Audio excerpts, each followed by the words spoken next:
विभागर भोजी है जीवन शेष रात्रि। सुंदरगढ़ जिला कोईडा थाना अंतर्गत जातीय राजपथ रेंगालगेड़ा ठारे मर्मन्तुद सड़क दुर्घटना घटी आज बुधवार दिन 3 जनकर मृत होइतिबा बेले 2 गुरुतर होइचंती। गुरुतर को प्रथमे कोईडा डाक्तरखाना पर राउरकेला को स्थानांतरित करा जायछि। खबर पाई कोईडा आईआईसी मनोरंजन कुमार समेत पुलिस टीम घटनास्थल पहुंची तदंत आरंभ करछि। गत मंगलवार कोईडा ग्राम पंचायतर पूर्वतन सरपंच संध्याराणी नायक परिवार 4 जन एक स्कॉर्पियो गाड़ी रे केन्दुझर जिला को भोजी खाइबाकू जाइथिले। सेमाने विवाहर भोजी खाई सारी राति रे कोईडा को फेरथिले। विलंबित राति रे मात्र 4 किमी रास्ता थिला घरे पहुंचीबा पई।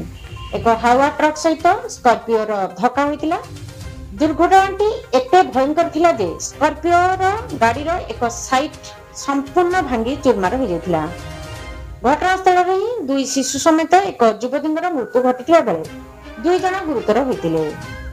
गोटे शिशु द्वितीय श्रेणी रे पढुथिबा बेले आउ जने शिशु अष्टम श्रेणी रे पढुथिबार जाना पड़छि। टेंसरु समीर कुमार पाटिंग रिपोर्ट स्वसा टीवी।